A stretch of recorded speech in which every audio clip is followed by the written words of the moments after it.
ഇത് കേസും കാര്യങ്ങളായിട്ട് മുന്നോട്ട് പോകുന്ന സമയത്ത് എൻ്റെ ഒരു കാൽക്കുലേഷൻ പ്രകാരം നല്ല പണി ആർക്ക് കിട്ടും? ഈ കല്യാണിയുടെ ഹസ്ബൻഡിന് കിട്ടും. മിക്കവാറും സസ്പെൻഷൻ അടിച്ച് അണ്ണാക്കി കൈ കൊടുത്ത് ഫ്ലാറ്റ് ആക്കി വിടാനുള്ള എല്ലാ പോസിബിലിറ്റിയും ഞാൻ കാണുന്നുണ്ട്. CCTV ഫുട്ടേജിലും ഈ പറയുന്ന മെറ്റാ ഫുട്ടേജിലും ഒക്കെ ആയിട്ട് നമ്മുടെ അണ്ണൻ അവിടെ ഉണ്ട്, MVD അണ്ണൻ. അതുകൊണ്ട് അണ്ണന് അണ്ണാക്കി കിട്ടാതെ നോക്കിയാൽ മതി. അണ്ണ എന്നെ MVDയിലൊന്നും പിടിച്ചിടല്ലേ, നമ്മൾ പതുക്കെ അല്ലറ ചില്ലറ വണ്ടി ഉരുട്ടിക്കൊണ്ട് നടക്കുന്ന ടീംസ്.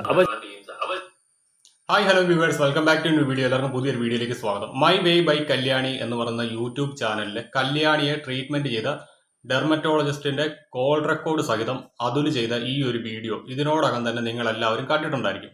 പക്ഷേ ഈ ഒരു വീഡിയോയ്ക്കകത്ത് അതിൽ ഇടയ്ക്കിടയ്ക്ക് പറയുന്നുണ്ട്, ഈ കേസ് മുന്നോട്ട് പോകുന്ന സമയത്ത് ഈ കല്യാണിയുടെ ഹസ്ബൻഡിനെതിരെ സസ്പെൻഷൻ ഉൾപ്പെടെയുള്ള നടപടികൾക്ക് ഡിപ്പാർട്ട്മെന്റിന് മുതിരേണ്ട കാര്യം വരുമെന്ന്. അതിൽ വെറും വീഡിയോ റീച്ചിന് വേണ്ടിയിട്ട് പറഞ്ഞ കാര്യമല്ല, മറിച്ച് അതിനുള്ള സാധ്യതകൾ വളരെ കൂടുതലാണ്. അതുകൂടാതെ ഒരു പക്ഷേ കല്യാണിയും ഈ കല്യാണിയുടെ ഹസ്ബൻഡും ഉൾപ്പെടെ ജയിലിൽ പോകേണ്ട സാഹചര്യവും അതേപോലെ തന്നെ ലക്ഷങ്ങൾ പിഴയടക്കേണ്ട സാഹചര്യവും ഒരുങ്ങും. കാരണം മറ്റൊന്നുമല്ല, 2023 മെയ് 10 അന്ന് കേരളത്തെ നടുക്കിയ ഒരു ദാരുണമായിട്ടുള്ള ഒരു സംഭവം ഉണ്ടായിട്ടുണ്ടായിരുന്നു. കൊട്ടാരക്കര ഗവൺമെന്റ് താലൂക്ക് ഹോസ്പിറ്റലിൽ അവിടെ ഹൗസ് സർജന്റായിട്ട് വർക്ക് ചെയ്തിരുന്ന കോട്ടയം സ്വദേശിനിയായിട്ടുള്ള ഡോക്ടർ വന്ദനാദാസിനെ പോലീസുകാർ മെഡിക്കൽ എടുക്കാണ്ട് കൊണ്ടുവന്ന ഒരു പ്രതി കുത്തിക്കൊലപ്പെടുത്തി. ആ ഒരു വിഷയവുമായി ബന്ധപ്പെട്ട് അന്ന് കേരളം ഭരിച്ചിരുന്ന LDF ഗവൺമെന്റ് ഹോസ്പിറ്റലുകളുടെ സുരക്ഷ കർശനമാക്കാൻ വേണ്ടിയിട്ട് ഒരു നിയമം പാസാക്കി. ആ നിയമപ്രകാരം ഹോസ്പിറ്റലിൽ എന്ത് അക്രമം നടത്തിയാലും, അതായത് മദ്യപിച്ച് ഹോസ്പിറ്റലിൽ പോയാൽ പോലും ഗുരുതരമായിട്ടുള്ള ശിക്ഷ ലഭിക്കുന്ന കുറ്റകൃത്യമായിട്ട് അതിനെ കണക്കാക്കി. എന്നാൽ ഈ ഒരു വകുപ്പിൽ കേസ് വന്നു കഴിഞ്ഞാൽ ഉണ്ടാവാൻ സാധ്യതയുള്ള ശിക്ഷകൾ എന്തൊക്കെയാണെന്ന് നമുക്കൊന്ന് നോക്കാം. സാധാരണ അക്രമം, പ്രേരണ 6 മാസം മുതൽ 5 വർഷം വരെ തടവ്, 50,000 മുതൽ 2 ലക്ഷം രൂപ വരെ പിഴ. ഗുരുതര ഹാനി, അതായത് ഡോക്ടറെ കയ്യേറ്റം ചെയ്യുക, വധിക്കാൻ ശ്രമിക്കുക, അങ്ങനെയുള്ള കാര്യങ്ങൾക്ക് 1 വർഷം മുതൽ 7 വർഷം വരെ തടവ്, 1 ലക്ഷം മുതൽ 5 ലക്ഷം രൂപ വരെ പിഴ.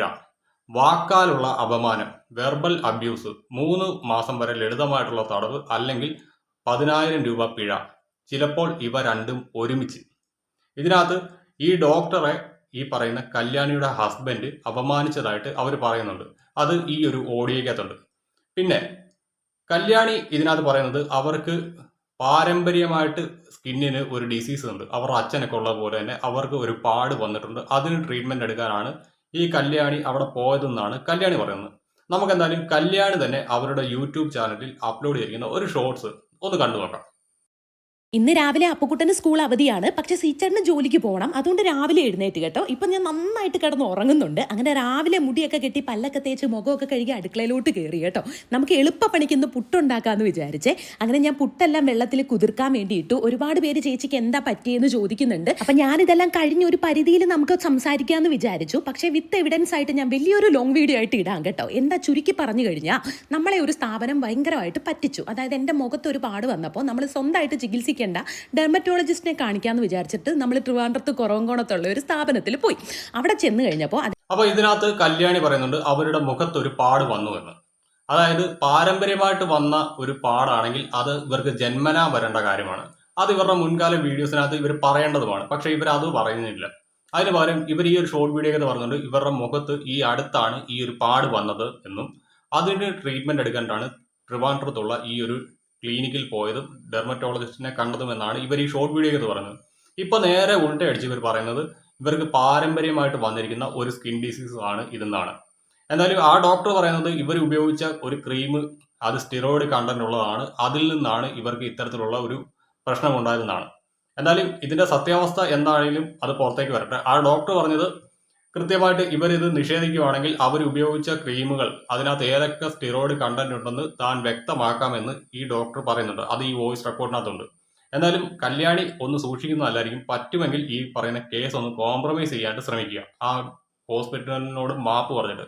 അല്ലെങ്കിൽ ഒരു പക്ഷേ ഈ കേസിന് തുടർ നടപടികളുടെ ഭാഗമായിട്ട് നിങ്ങളുടെ ഹസ്ബൻഡിനെ തൽക്കാലത്തേക്ക് സർവീസിൽ നിന്ന് നീക്കം ചെയ്യുകയും പിന്നെ ഈ ഒരു കേസിന്റെ വിധി വരുന്നിടം വരെ അത് നീട്ടി നൽകുകയും ചെയ്യും. അതായത് ഈ കേസിന്റെ വിധി എന്നാണോ നിങ്ങൾക്ക് അനുകൂലമായിട്ട് വരുന്നത് അതുവരെ നിങ്ങളുടെ ഹസ്ബൻഡിനെ വേണ്ടി വന്നാൽ ഡിപ്പാർട്ട്മെന്റിൽ നിന്ന് താൽക്കാലികമായിട്ട് നീക്കം ചെയ്യാണ്ട് അദ്ദേഹം ജോലി ചെയ്യുന്ന വകുപ്പിന് സാധിക്കും.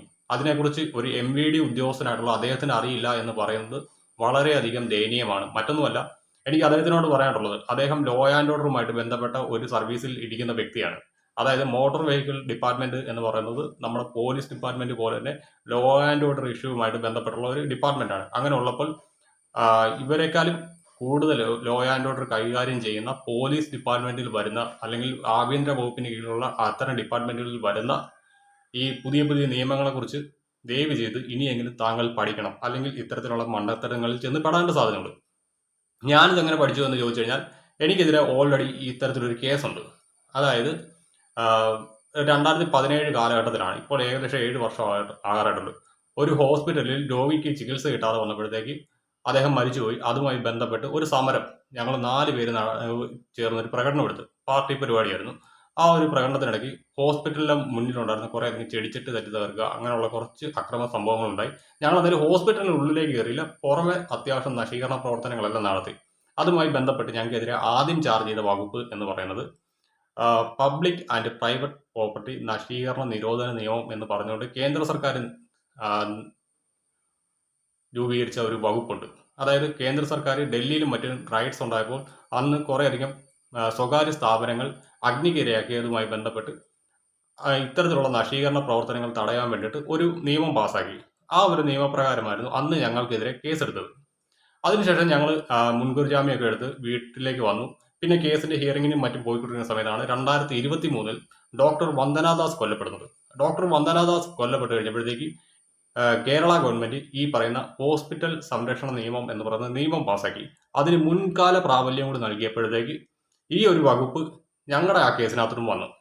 ഇപ്പൊ അതിന്റെ അടിസ്ഥാനത്തിൽ നേരത്തെ വകുപ്പിലായിരുന്നെങ്കിൽ ഈ കേസിന്റെ വിധി ഞങ്ങൾക്ക് എതിരായിട്ടാണ് വരുന്നതെങ്കിൽ 1 ലക്ഷം രൂപ ഒരാൾ പെനാൽറ്റി അടച്ചാൽ മതിയായിരുന്നു.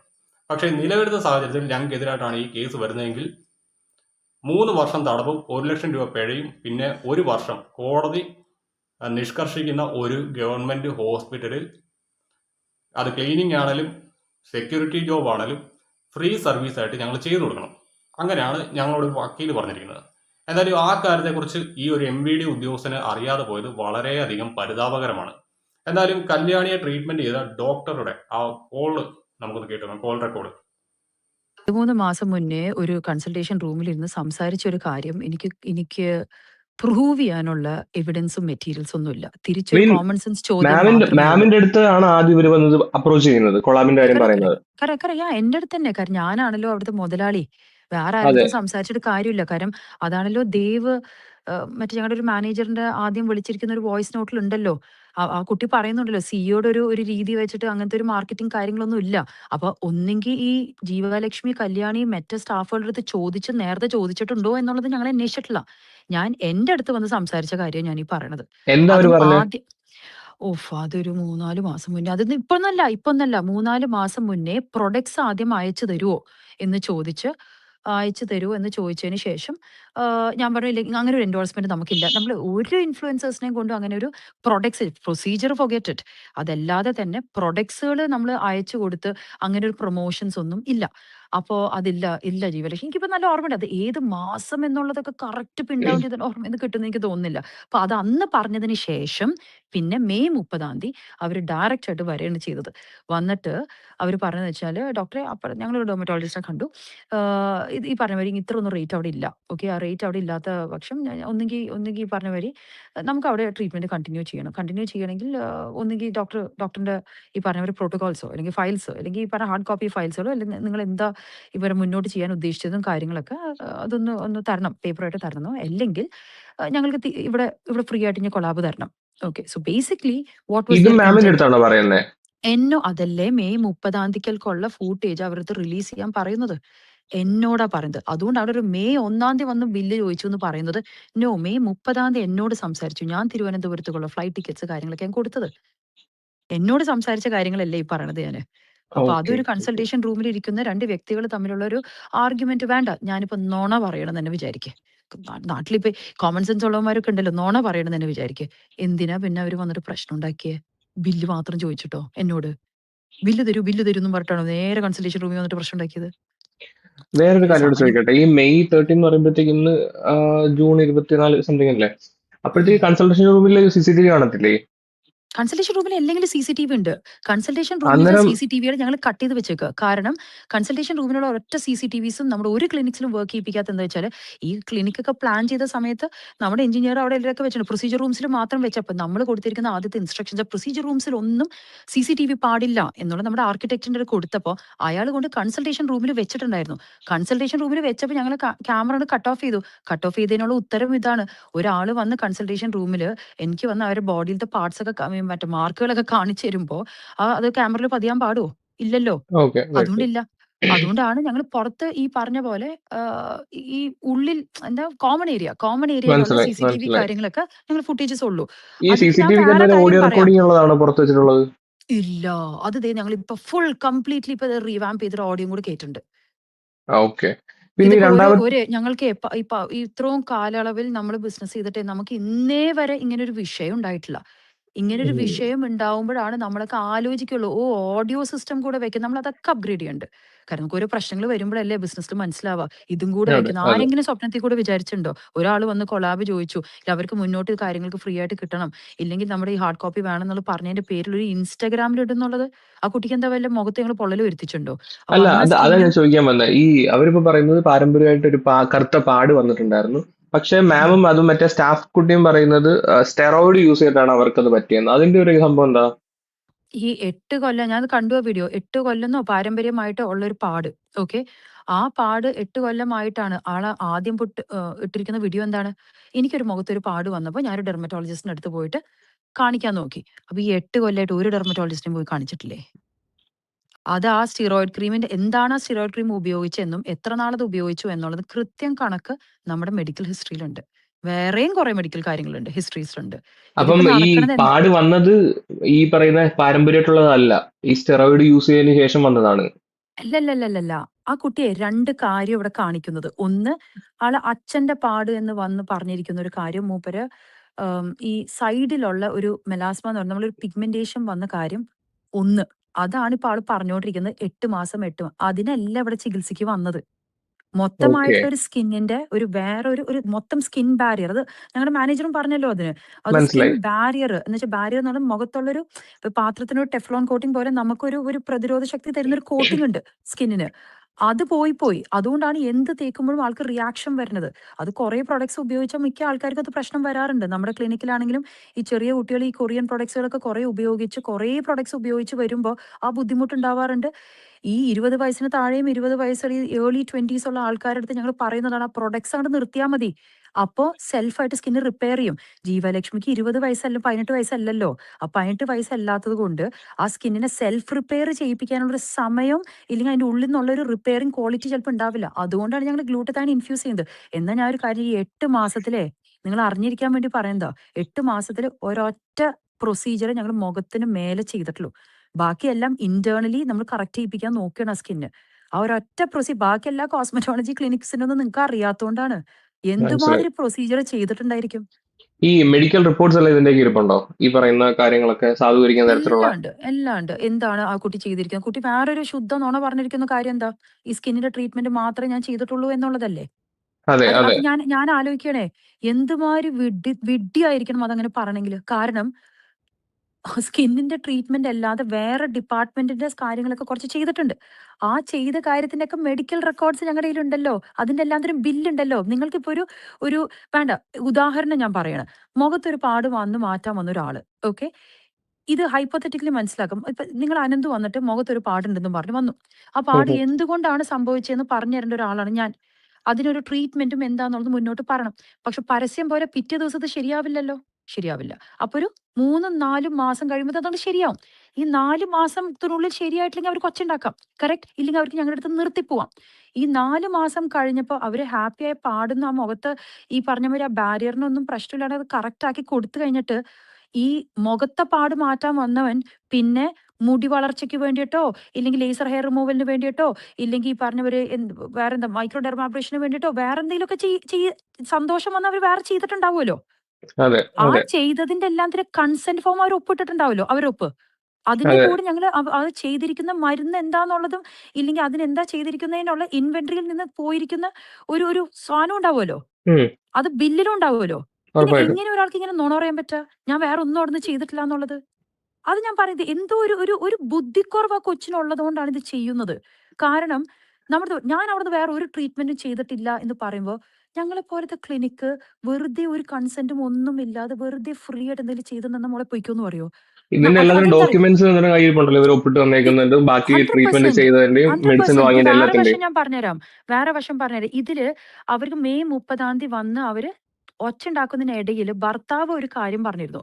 എന്താ പറയാ, നിങ്ങള് 3 ml, കാര്യം ആ കുട്ടിയുടെ മുഖത്ത് ചെയ്തിരിക്കുന്ന ഒരു പ്രൊസീജറിന് ഇത്ര ml സിറിഞ്ച് വേണമെന്നുള്ളതുണ്ട്. അപ്പൊ 3 ml സിറിഞ്ചാ ഞങ്ങൾ എടുത്തത്. അപ്പൊ പെട്ടെന്ന് ഭർത്താവ് ചോദിച്ചു, ഈ 3 ml സിറിഞ്ച് നിങ്ങൾ കാശ് വാങ്ങിച്ചിട്ട് 2 ml കുത്തിയിട്ടുള്ളൂ എന്നുള്ളത് എങ്ങനെ അറിയാം എന്ന് ചോദിച്ചു.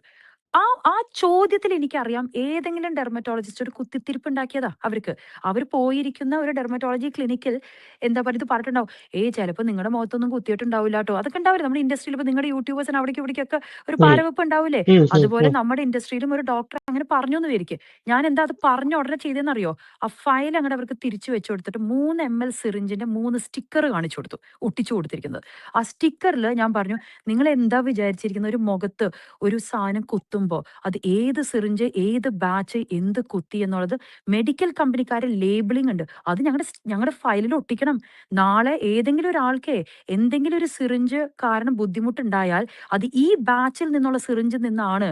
അലർഗാൻ കമ്പനി എന്ന് പറയുന്നത് $multi-billion കമ്പനി, ലോകം മൊത്തമുള്ള ഒരു കമ്പനിയാണ്. ആ കമ്പനിയുടെ ഒരു പ്രൊഡക്റ്റിന് എന്തെങ്കിലും ഒരു ബുദ്ധിമുട്ട് വരികയാണെങ്കിൽ അത് ഇതാണെന്ന് കണ്ടുപിടിക്കാൻ അത്ര സ്പെസിഫിക് ആയിട്ടുള്ള ഒരു ഡോക്യുമെന്റേഷൻ സിസ്റ്റത്തിൽ. അപ്പൊ ഞാനിത് തിരിച്ച് കാണിച്ചു കൊടുത്തപ്പോ അവർ രണ്ടുപേരും അവിടേക്ക് നോക്കി. അപ്പൊ സംഭവം എന്താണെന്നറിയോ? ഇത് കൊളാബിൽ ഇപ്പൊ എല്ലാരും ഇപ്പൊ യൂട്യൂബിൽ പറഞ്ഞത് കൊളാബ് ചോദിച്ചിട്ട് കിട്ടിയില്ല എന്നുള്ളത്. ഇതിന് വേറൊരു വിഷയം എന്താന്ന് വെച്ചാൽ ആ ഡെർമറ്റോളജിസ്റ്റ് ഇവരൊന്ന് കുത്തി ഇളക്കി വിട്ടപ്പോ അവർക്ക് പെട്ടെന്ന് തോന്നി, ഇത് ഇത്രയും വിലയൊന്നും ഇല്ല, ഇവര് നമ്മളെ പറ്റിക്കുന്നുണ്ടോ? ആ ഒരു ചിന്തയിൽ വന്നിട്ട് ഞങ്ങൾക്ക് ഇത് ഇവിടുന്ന് വേണ്ട, ഇനി ബാക്കിയുള്ളതാണെങ്കിൽ ഞങ്ങൾക്ക് ഫ്രീ ആയിട്ട് തരണം, അല്ലെങ്കിൽ ഞങ്ങൾ നിങ്ങളുടെ ഡോക്യുമെന്റ്സ് താ, അല്ലെങ്കിൽ നിങ്ങളുടെ പ്രോട്ടോകോൾസ് താ, ഞങ്ങൾ അപ്പുറത്ത് പോയിട്ട് ചെയ്യട്ടെ. ഇതെപ്പോഴാ ഇതില് പറയുന്നത് ഈ കാര്യം? ഇതൊക്കെ മെയ് 30 ഇല്ലെങ്കിൽ എന്താ അറിയോ, ഏറ്റവും ഞാൻ പറയും, എനിക്ക് സമയം ഉണ്ടായിരുന്നെങ്കിൽ ഞാനും ഈ ഒരു കാര്യത്തിന് ഞാനും ഇത് പറഞ്ഞ് ഓരോന്ന് തെളിയിപ്പിക്കായിരുന്നു. എന്ന് വെച്ചാൽ, ഒന്ന്, ജീവലക്ഷ്മി അല്ലേ ഇത് ആദ്യം ഇട്ടത്, അതിനുള്ളൊരു എവിഡൻസ് ഞങ്ങൾ ആദ്യം കൊടുത്തു. രണ്ടാമതൊരു വീഡിയോ വന്നു, അതിന് CCTV ഫുട്ടേജ് കൊടുത്തു അല്ലേ. ഇനിയൊരു കാര്യം ചെയ്യ്, ആ ബില്ല് കിട്ടിയിട്ടില്ല എന്നല്ലേ പറഞ്ഞത്. ഒരൊറ്റ കാര്യം, ജീവലക്ഷ്മി ചെയ്തിരിക്കുന്ന എല്ലാ പ്രൊസീജറും GPയിൽ നടത്തിയിരിക്കുന്ന എല്ലാ എമൗണ്ടും പുറത്തൊരു സപ്പോർട്ടിങ് അപ്പൊ മൂപ്പര് എന്താ ചെയ്തിരിക്കുന്നതെന്നും അതിൻ്റെ ഉള്ള എമൗണ്ട്. അപ്പൊ എന്താ പറയുക, ഞങ്ങൾ സേഫായി. കാരണം ഞങ്ങൾ ആദ്യമായിട്ട് ബില്ല് പ്രൊഡ്യൂസ് ചെയ്ത് കഴിഞ്ഞാൽ ആ കുട്ടിക്ക് സുഖമായിട്ട് ഞങ്ങൾ defamation case, patient privacy policy പലതും പറഞ്ഞ് ഞങ്ങളുടെ മേത്ത് കേസ് വരാം. ഇന്ന് രാവിലെ പോലീസ് സ്റ്റേഷനിലേക്ക് കോള് വന്നതും അതാണ്. ദയവ് ചെയ്ത് ഇനി കൂടുതൽ എവിഡൻസസ് കൊടുക്കല്ലേ. ഡോക്ടർ ഇന്റർവ്യൂ കൊടുക്കുന്നതിനൊന്നും കുഴപ്പമില്ല, നിങ്ങളുടെ ബ്രാൻഡിനെ ബാധിക്കുള്ളൂ. എവിഡൻസ് കൊടുക്കല്ലേ. ഇത് കോടതിയിലായി. മനസ്സിലായി, ആയിക്കോട്ടെ, മനസ്സിലായി. അതെ, അതെ, അതെ. ഒരു ബുദ്ധിമുട്ടില്ല. അത് ഞാൻ പറഞ്ഞത്, യു ഇൻസ്റ്റിഗേറ്റ് ഹെർ. നിങ്ങൾ പറയും, അവർക്ക് പറയും, നിങ്ങൾ ഇട് എന്ന് പറഞ്ഞു കഴിഞ്ഞാൽ എനിക്ക് ലീഗൽ നോട്ടീസ് പറയാം. ഹലോ, ഞങ്ങളുടെ സോഷ്യൽ മീഡിയയിൽ ഞങ്ങൾ ബുദ്ധിമുട്ടിച്ചിട്ടുണ്ട്, അതിനുള്ള ഉത്തരം ഞങ്ങൾക്ക് സോഷ്യൽ മീഡിയ തന്നെ ഇട്ടേ പറ്റൂ എന്നുള്ളത് പറയാം.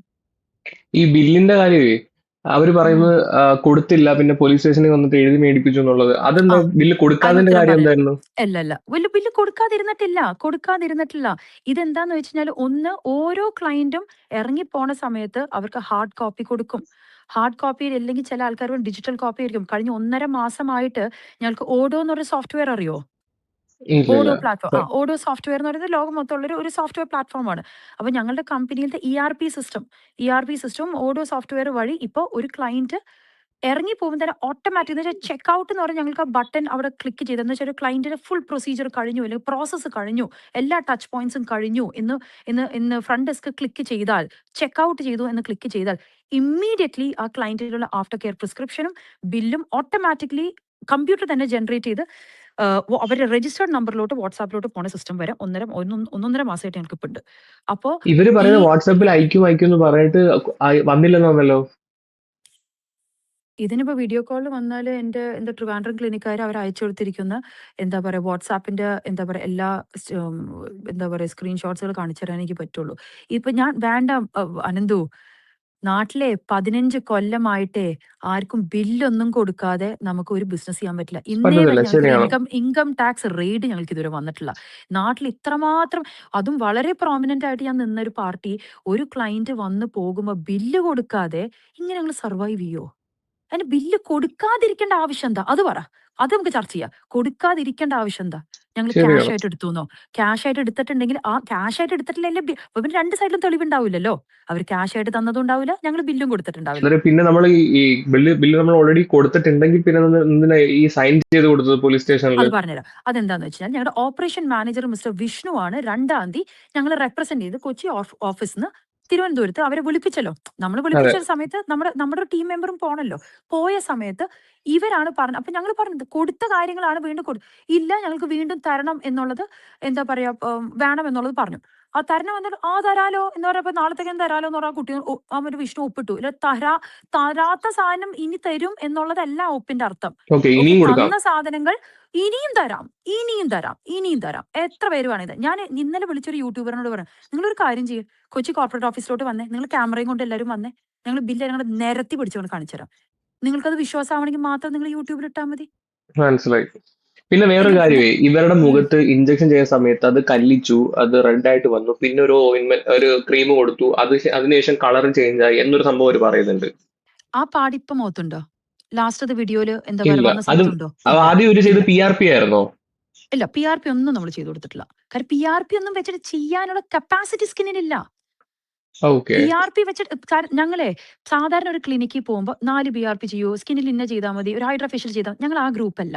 ഒരു സ്കിന്നിന്റെ ക്വാളിറ്റി, പോറ്, ടെക്സ്ചർ, ടോണ് ഇതിന്റെ ഒരു ഓർഡറിൽ കറക്റ്റ് ചെയ്യുന്ന ഒരു പ്രോഗ്രാം ബേസ് സിസ്റ്റമാണ്. Okay, okay. അപ്പൊ ഓക്കെ. ക്വാളിറ്റി കറക്ഷൻ ആണ് ആദ്യത്തെ സ്റ്റേജ്. എന്ന് വെച്ചാൽ വീടിന് ഒരു ഫൗണ്ടേഷൻ കെട്ടുന്നത് പോലെ ക്വാളിറ്റി ഇല്ലാത്ത സ്കിന്നിന്റെ മേലെ എന്ത് ചെയ്യുകയാണെങ്കിലും അത് നിലനിന്ന് പോവില്ല. ഫേഷ്യൽ നമ്മൾ എന്താ പറയുക, മുഖത്ത് ഫേഷ്യൽ ചെയ്യുമ്പോൾ 2-3 ദിവസത്തേക്ക് ഒരു തിളക്കം കിട്ടും. 4-ാമത്തെ 5-ാം ദിവസം പഴയ പോലെ ആവൂലേ? അത് അതെ. അവനവന്റെ ക്വാളിറ്റി ഉള്ള സ്കിന്നിന്റെ മേലെ എന്ത് ചെയ്യുന്നു അത് നിലനിന്ന് പോകുള്ളൂ. നല്ല ക്വാളിറ്റി ഉള്ള സ്കിന്നിന്റെ മേലെ നമ്മളൊരു ഓക്സിജനേഷൻ കപ്പാസിറ്റി ഫേഷ്യൽ ചെയ്യുമ്പോൾ നമ്മുടെ ബ്ലഡ് ഫ്ലോ, രക്തോട്ടം മേലോട്ട് വരികയാണ്. അത് നിലനിന്ന് പോകണമെങ്കിൽ താഴ്ത്തുന്ന ക്വാളിറ്റി സപ്പോർട്ട് ചെയ്യണം. അപ്പൊ ക്വാളിറ്റിയാണ് ആദ്യം ഞങ്ങൾ നോക്കുക. ആ ക്വാളിറ്റി തന്നെ കോംപ്രമൈസ്ഡ് ആയിട്ടാണ് ഈ കുട്ടി വന്നത്. ഓക്കെ, അപ്പൊ ഞങ്ങൾക്ക് എന്തെങ്കിലും പ്രൊസീജിയർ ചെയ്യാൻ പറ്റുമോ? അത് ഞങ്ങളുടെ റെക്കോർഡിലുണ്ട്. എന്തുകൊണ്ട് ഞങ്ങൾ 4-5 മാസമായിട്ട് 4 മാസമായിട്ട് ഒരു ട്രീറ്റ്മെന്റ് ഞങ്ങൾ എന്തുകൊണ്ട് ആ കുട്ടിയുടെ മുഖത്ത് ഞങ്ങൾ ചെയ്തില്ല? അതിന് ഉത്തരം പറ. ഒരു പാടായിട്ട് വന്നിരിക്കുന്ന ഒരു 8 കൊല്ലമായിട്ട് പാടായിട്ട് വന്നിരുന്ന മനുഷ്യന്റെ മേത്ത് ഞങ്ങൾക്ക് ലേസർ അടിക്കാം, എന്ത് വേണം ചെയ്യാലോ. അത് ചുരുക്കം ഞങ്ങൾ പറഞ്ഞാൽ ചെയ്യാണ്ടിരുന്നത് മുഖത്തെ സ്കിന്ന് മൊത്തം കംപ്ലീറ്റ്ലി അത്ര ഇതായിട്ടുണ്ടായിരുന്നു അല്ലേ? It was compromised. അതിന്റെ സിവിയറിറ്റി ഓഫ് ദി കൺസേൺ എങ്ങനെയെന്ന് എനിക്ക് പറയാൻ പറ്റില്ല. എന്ന് അവര് വെച്ചാൽ വന്നപ്പോ ഉള്ള കണ്ടീഷനേക്കാളും മെച്ചപ്പെട്ടിട്ടില്ലേ ഇപ്പോ? നിങ്ങൾക്ക് ആ വീഡിയോ കണ്ടിട്ട് എന്ത് തോന്നുന്നു? ആ പാടും കുത്തും എല്ലാം കണ്ടിട്ട് അതല്ലേ ഞാൻ ചോദിച്ചത്. മുഖത്ത് വല്ല പാടോ പൊള്ളലോ എല്ലാം കാര്യം. പിന്നെ സ്കിന്ന് ഇരുളിക്കും ഓരോ ട്രീറ്റ്മെന്റ് കഴിഞ്ഞു കഴിഞ്ഞാൽ എന്നുള്ളത് ഞങ്ങൾ നേരത്തെ പറഞ്ഞത്. അതിനുള്ള സയന്റിഫിക് എക്സ്പ്ലനേഷൻ ഞാൻ പറയാം. നമ്മുടെ സ്കിന്ന് ഓരോ ട്രീറ്റ്മെന്റ് ചെയ്ത് കഴിഞ്ഞിട്ട് റിപ്പയർ ചെയ്യുമ്പോൾ ചുറ്റുമുള്ള സ്കിന്നിന്റെ ആ വെള്ളം വലിച്ചെടുത്തിട്ട് സ്കിന്നൊന്ന് റിപ്പയർ ചെയ്യുക. ആ വലിച്ചെടുക്കുന്ന സമയത്ത് ഒരു ഡീഹൈഡ്രേഷൻ സമയത്ത് ഒരു ഒരു ഒരു 3-4 ദിവസത്തേക്ക് സ്കിൻ ഒന്ന് ഡള്ളായിട്ടാണ് സ്കിന്ന് പിക്ക് ചെയ്യുക. അത് ഏത് ട്രീറ്റ്മെന്റും അങ്ങനെയാണ്. നമുക്ക് സ്കിന്ന് മുറിഞ്ഞു കഴിഞ്ഞാലേ സ്കിന്ന് തിരിച്ചു വരുന്ന സമയത്ത് എന്തെങ്കിലും ഒരു ഒരച്ചിലോ മുറിവൊക്കെ വന്നു കഴിഞ്ഞാൽ നമുക്കൊരു കറുത്തൊരു സ്കാബ് വരില്ലേ? ആ സ്കാബ് അതെ. വരുന്നതിന് സമയത്ത് ചുറ്റും ഒരു ചെറിയ ചൊറിച്ചിലൊക്കെ നമുക്ക് വരും. ആ ഡീഹൈഡ്രേഷൻ വരുന്നത് അതെന്താ വെച്ചാൽ സ്കിന്ന് റിപ്പയർ ചെയ്യുന്ന ഒരു ഭാഗമാണ്. ഇതൊക്കെ നേരത്തെ കൗൺസിൽഡാ. ആ ഒരു വളരെ ഒരു ചുരുങ്ങിയ സമയത്ത് 3-4 ദിവസത്തേക്ക് സ്കിന്ന് അതേമാതിരി ഒറ്റ ട്രീറ്റ്മെന്റ് പ്രൊസീജിയർ നമ്മൾ ചെയ്തിട്ടുള്ളൂ. ഒറ്റ പ്രൊസീജിയർ ചെയ്യുമ്പോൾ സ്കിന്നൊന്ന് റിപ്പയർ മോഡിലോട്ട് പോകുമ്പോൾ സ്കിന്നൊന്ന് ബാക്ക് ചെയ്തൊന്ന് വലിഞ്ഞ് റിപ്പയർ ചെയ്യുന്ന സമയത്ത് ഒന്ന് ഡൾ ആവുന്നുള്ള നേരത്തെ പറഞ്ഞത്. ഡൾനെസിന്റെ പേരിലാണോ ഈ സോഷ്യൽ മീഡിയ ചർച്ച ഉള്ളത്? ആ കുട്ടിയുടെ സ്കിന്നെ ആൾ നന്നാക്കി കൊടുത്തതിന് ഒരു ക്രെഡിറ്റും നമുക്കില്ല. ആ കുട്ടിയുടെ സ്കിന്ന് എങ്ങനെയായിരുന്നു എന്നുള്ളതും എന്ത് ഉപയോഗിച്ചിട്ടായിരുന്നു ഉള്ളതും അത് എത്ര നാൾ ഉപയോഗിച്ചിട്ടുള്ളതൊക്കെ ഞങ്ങൾക്ക് മെഡിക്കൽ ഹിസ്റ്ററി ഉണ്ട്. ഇനി കേസായിട്ട് മുന്നോട്ട് നീങ്ങുക എവറിത്തിങ്. ഞാൻ അവരെ വേറൊരു വശം ഞാൻ പറഞ്ഞത് കേട്ടു. ഞങ്ങൾക്ക് എന്ത് വേണമെങ്കിലും എഴുതി ചേർക്കാം എന്നുള്ളത്. അതൊക്കെ വല്ല ഫോറൻസിക് എവിഡൻസസും കാര്യങ്ങളൊക്കെ ആയിട്ട് പോട്ടെ. അല്ലാതെ എനിക്ക് അതിനൊന്നും തർക്കിക്കാൻ പറ്റില്ല. ഞങ്ങൾ എന്താ എഴുതി ചേർക്കണ്ടേ? ഇവർ സ്റ്റിറോയിഡ് ഉപയോഗിച്ചെന്നോ? വേണ്ട. യൂട്യൂബിൽ ആ കുട്ടി പ്രൊമോട്ട് ചെയ്തിരിക്കുന്ന പല പ്രൊഡക്റ്റിനും സ്റ്റിറോയിഡ് കണ്ടന്റ് ഉണ്ടെന്നുള്ളത് എനിക്ക് തെളിയിക്കാലോ. ബ്രാൻഡ് ഉറപ്പായിട്ടും. വെച്ചിട്ടല്ലേ പറഞ്ഞത്. അപ്പൊ പിന്നെ ഞങ്ങൾ എഴുതി ചേർക്കണോ? എന്താ ഇത്? ഞാൻ പറയട്ടെ, ഞാൻ ഇത് ആദ്യമായിട്ട് എന്റെ ജീവിതത്തിൽ ഫേസ് ചെയ്യണം. ഒരു യൂട്യൂബോ ഒരു ഊബറോ ഒരു ഗൂഗിൾ പേ ഒന്നും ഇല്ലാത്തൊരു മനുഷ്യനാ ഞാൻ. സത്യം വിശ്വസിക്കണം. എന്നെ സംബന്ധിച്ച് ഞാൻ ഈ നാട്ടിലോട്ട് വന്നത് എനിക്കറിയാവുന്ന എന്റെ പണി നല്ല രീതിയിൽ ചെയ്യാൻ വേണ്ടിയിട്ടാ. എനിക്ക് ഇതിനൊരു പാഷനായിട്ട് ഞാൻ ചെയ്യുന്നതാണ്. നാട്ടുകാർക്ക് ആവശ്യമില്ലാത്ത സാധനങ്ങളൊന്നും എഴുതി കൊടുക്കാറില്ല. പക്ഷെ ഓരോരുത്തരുടെ പ്രശ്നമായിട്ട് അവർ വരുമ്പോൾ ആ പ്രശ്നം ഗുരുതരമാണെങ്കിൽ അതിനനുസരിച്ചൊരു സൊല്യൂഷൻ പറയും. അതിനനുസരിച്ചുള്ള എക്സ്പെൻസ് വരും.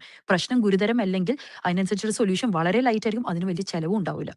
അപ്പോൾ ഞങ്ങളെ പോലത്തെ ഒരു ബ്രാൻഡ് കൃത്യമായിട്ട് ആൾക്കാരെ ഗൈഡ് ചെയ്യുന്ന ഒരു സിസ്റ്റത്തിൽ കൂടെ ഞാൻ പോകുന്നു. കാരണം ഇപ്പൊ ഒരു കമ്പനി ഇങ്ങനെയൊക്കെ വലുതാവുന്ന സമയത്ത് നമുക്ക് ഓപ്പറേഷൻ ടീമുണ്ട്, IT ടീമുണ്ട്, അക്കൗണ്ട്സ് ടീമുണ്ട്, ഇതുണ്ട്. നിങ്ങൾക്ക് വേറൊരു കാര്യം പറയാം, ഞാൻ എവിടെയെങ്കിലും ഞാനോ എൻ്റെ ടീമോ എവിടെയെങ്കിലും തെറ്റിയിട്ടുണ്ടോ എന്നറിയാൻ വേണ്ടിയിട്ട് കഴിഞ്ഞ കുറെ ദിവസങ്ങളായി ഞങ്ങൾ അക്കൗണ്ട്സ് ടീമിനെ മൊത്തം ചെകഞ്ഞ് മനസ്സിലാക്കി എല്ലാത്തിനും ബില്ല് കൊടുത്തിട്ടുണ്ട്. ഓക്കെ. ആള് ചെയ്തിരിക്കുന്ന എല്ലാ പ്രൊസീജിയേഴ്സും, വാങ്ങിച്ചിരിക്കുന്ന എല്ലാ പ്രൊഡക്ട്സിന്റെയും എല്ലാം കൊടുത്തിട്ടുണ്ട്. 30-ാം തീയതി എൻ്റെ അടുത്ത് വന്നിട്ട് അവർ ഞങ്ങളുടെ അടുത്ത് നിന്ന് ഇരിക്കുന്ന സപ്ലിമെന്റ്സ്, എന്താ പറയാ, പൊട്ടിക്കാത്ത സപ്ലിമെന്റ്സ്, ഇനി ഞങ്ങളുടെ ട്രീറ്റ്മെന്റ് നിങ്ങൾക്ക് വേണ്ടെന്ന് പറഞ്ഞിട്ട് ഫ്രണ്ട് ഡെസ്കിൽ ഈ പറഞ്ഞവര് പ്രൊഡക്ട്സ് ഇങ്ങനെ തന്നപ്പോൾ അതിനുള്ള റീഫണ്ട് തരാൻ പറയും. ഒരു കുഴപ്പമില്ല, ആ റീഫണ്ട് പ്രോസസ് ചെയ്തതിന്റെ ഒക്കെ തെളിവ് ഞാൻ തരാലോ. എന്താ പറയുക, നിങ്ങൾ ഓക്കെ. ഞാൻ പറയും, സമാധാനമില്ലാത്ത ഒരു കാര്യമുണ്ട്. പൊട്ടിക്കാത്ത പ്രൊഡക്റ്റ് ആണോ, ഇവിടെ ഇട്ടോ, ഞാൻ തിരിച്ച് കാശ് തരാം, കാര്യം തീർന്നല്ലോ. ചെയ്തിരിക്കുന്ന പ്രൊസീജിയേഴ്സ് മറ്റുള്ള സ്ഥലത്ത് ഈ പറഞ്ഞവര് ചെലവ് കുറവായതുകൊണ്ട് നിങ്ങൾ കാശ് തിരിച്ചു തരണം എന്ന് പറയുന്നത് ന്യായമാണോ? അല്ല. അത് ആ ദേവ് എന്ന് പറഞ്ഞ ആ യൂട്യൂബർ ഞങ്ങളുടെ മാനേജറോട് സംസാരിച്ച മാനേജർ പറഞ്ഞല്ലോ, എല്ലാ കാശും ആദ്യം പറഞ്ഞിട്ടല്ലേ, എന്നാ പിന്നെ ഒന്ന് പുറത്തുപോയി അന്വേഷിച്ചൂടെ ഇരുന്നില്ലേ? മനസ്സിലായി. പിന്നെ ഇത്രയും ക്വാളിറ്റിയും കാര്യങ്ങളെല്ലാം ഞങ്ങൾ പ്രൊവൈഡ് ചെയ്യുമ്പോൾ അതിൻ്റെതായ റേറ്റ് ഉണ്ട്. എല്ലാ ക്വാളിറ്റി ഉള്ള സാധനത്തിനും അത്ര റേറ്റ് ഉണ്ടാവണമെന്നൊന്നുമില്ല.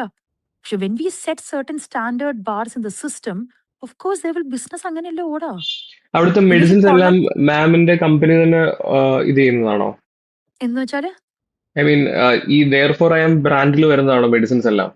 ഞങ്ങളിവിടെ മെഡിസിൻസ് കൊടുത്തിട്ടില്ലല്ലോ, കഴിക്കുന്ന ഒരു മെഡിസിൻസും കൊടുത്തിട്ടില്ല. നമ്മുടെ സിസ്റ്റം അതാണ്.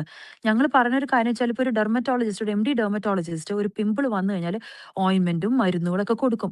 ഞങ്ങളുടെ സിസ്റ്റം ഞാനത് വിശ്വസിക്കുന്നില്ല. കാരണം ബെൻസാൽ പെറോക്സൈഡ്, അഡാപ്റ്റിൻ, ക്ലിൻഡാമൈസിൻ പോലത്തെ ഓയിൻമെന്റുകൾ കൊടുത്ത് ഒരു പിമ്പിൾ ഒതുക്കി കഴിഞ്ഞു കഴിഞ്ഞാൽ അത് ഫാർമസ്യൂട്ടിക്കൽ അപ്രോച്ചാണ്. ആ ഫാർമസ്യൂട്ടിക്കൽ അപ്രോച്ച് അല്ലാതെ തന്നെ ഈ പിമ്പിൾ വരുന്നതിന്റെ കാരണം എന്ത്, സ്കിന്നിന്റെ പ്രതിരോധ ശക്തി എന്ത്, അതെല്ലാം നാച്ചുറലി തന്നെ ശരിയാക്കാനും അതിന് അപ്പൊ ഇതാണ് ആ ഡോക്ടറുടെ ഭാഗത്തു നിന്നുള്ള ഈ ഒരു ക്ലാരിഫിക്കേഷൻ ആയിട്ട് വന്നിരിക്കുന്നത്. ഇതിന്റെ കുറച്ചധികം ഭാഗങ്ങളുണ്ട്, ഞാനത് ബാക്കി ഉൾപ്പെടുത്തിയിട്ടില്ല. പിന്നെ ഇതിനകത്ത് ഇപ്പോൾ കല്യാണി മുഖാന്തരം അവർക്ക് വലിയൊരു ഗുണം കിട്ടിയിട്ടുണ്ട്. മറ്റൊന്നുമല്ല, ഇവർക്ക് ഫ്രീ ആയിട്ട് ഒരു പ്രൊമോഷൻ തന്നെയാണ് ഈ പറയുന്ന ക്ലിനിക്കിന് കിട്ടിയിരിക്കുന്നത്. കാരണം കല്യാണിക്ക് ഓൾറെഡി സ്കിന്നിന് ഡാമേജ് ഉണ്ട്. അങ്ങനെ കല്യാണി എന്ന് പറയുന്ന യൂട്യൂബറെ ഈ യൂട്യൂബിൽ ശരിക്കും പറഞ്ഞാൽ നാട്ടുകാർ മുഴുവൻ വലിച്ചു കയറി ഒട്ടിച്ചുകൊണ്ടിരിക്കുകയാണ്. അവർക്കൊരു നെഗറ്റീവ് ഇമേജ് ഇപ്പോൾ കിട്ടിയിട്ടുണ്ട്. ഈ പറയുന്ന കല്യാണി നെഗറ്റീവ് ഇമേജ് സമ്മാനിക്കാൻ നോക്കിയ ഈ ഹോസ്പിറ്റല് നാൾക്ക് നാള് അവർ നല്ല രീതിക്ക് പ്രൊമോട്ട് ആയിക്കൊണ്ടിരിക്കുകയാണ്. കാരണം അവർ കൊണ്ടുവരുന്ന തെളിവുകളെ എല്ലാം തന്നെ ജനങ്ങൾ സ്വീകരിക്കാൻ തുടങ്ങിയിട്ടുണ്ട്. ശരിക്കും പറഞ്ഞാൽ ഈ ഒരു ഹോസ്പിറ്റലുകാർ ഇപ്പോൾ ലക്കിൽ നിൽക്കുകയാണെന്ന് വേണമെങ്കിൽ പറയാം. അവർക്ക് അത്രത്തോളം പെയ്ഡ് പ്രൊമോഷൻ ചെയ്താൽ പോലും കിട്ടാതെ അത്രത്തോളം പ്രൊമോഷൻ ഇപ്പോൾ സോഷ്യൽ മീഡിയയിൽ കിട്ടിക്കൊണ്ടിരിക്കുകയാണ്. അതിന് കല്യാണി എന്ന് പറയുന്ന നിങ്ങളുടെ ഇപ്പോൾ എനിമിയായിട്ടുള്ള ആ മുൻ ക്ലയന്റിനോട് ഈ പറയുന്ന ഹോസ്പിറ്റലുകാർ നന്ദി പറയണമെന്നാണ് എനിക്ക് പറയാനുള്ളത്. എന്നാലും ഇനിയിപ്പം ആ ഡോക്ടറെ യൂട്യൂബേഴ്സ് ആരും തന്നെ കോൺടാക്ട് ചെയ്യരുത്, അവർ ഇതിന് ഉത്തരം പറഞ്ഞ് മടുത്തു എന്ന് പറഞ്ഞിട്ടുണ്ട്. അതുകൊണ്ട് ദയവ് ചെയ്ത് ഇനി ആരും കോൺടാക്ട് ചെയ്യരുത്. എന്തായാലും കല്യാണിയോട് എനിക്ക് പറയാനുള്ളത്, ഇനിയെങ്കിലും നിങ്ങളുടെ സബ്സ്ക്രൈബേഴ്സിനെ നിങ്ങൾ ചീറ്റ് ചെയ്യരുത്. പിന്നെ അത് കണക്ക് തന്നെ നിങ്ങൾ പെയ്ഡ് പ്രൊമോഷനായിട്ട് ഏതെങ്കിലും ഒരു ക്രീം വാങ്ങി ഉപയോഗിക്കുന്നതിന് മുൻപ് അതിനെക്കുറിച്ച് കൃത്യമായിട്ടുള്ള ഡീറ്റെയിൽസ് ഏതെങ്കിലും ഒരു ഡെർമറ്റോളജിസ്റ്റിനെ പോയി കണ്ട് ആ ക്രീമിനകത്ത് എന്തെല്ലാം കണ്ടന്റുകൾ അടങ്ങിയിട്ടുണ്ട് എന്നൊന്ന് കൃത്യമായിട്ട് മനസ്സിലാക്കിയ ശേഷം മാത്രം ഉപയോഗിക്കുക. നിങ്ങളും നിങ്ങളുടെ സബ്സ്ക്രൈബേഴ്സും ഒരു ബ്യൂട്ടി പ്രോഡക്റ്റ് കമ്പനികളുടെയും ഗിനിപ്പന്നികളല്ല. ഈ ഗിനിപ്പന്നികളുടെ മേളിലാണ് സാധാരണ ഇത്തരത്തിലുള്ള കെമിക്കലുകളെല്ലാം ആദ്യം പരീക്ഷിക്കുന്നത്. അതായത് ഇപ്പോൾ ഒരു മരുന്നാണെങ്കിലും ഒരു വാക്സിൻ ആണെങ്കിലും എന്താണെങ്കിലും ആദ്യം പരീക്ഷിക്കുന്നത് ഗിനിപ്പന്നികളിലാണ്. അങ്ങനെ സ്വയം ഒരു ഗിനിപ്പന്നിയായിട്ട് കല്യാണിയുടെ സബ്സ്ക്രൈബേഴ്സും മാറരുത് എന്ന് മാത്രമേ എനിക്ക് അപേക്ഷിക്കാനുള്ളൂ. അപ്പോൾ ശരി, എന്നാൽ ബൈ.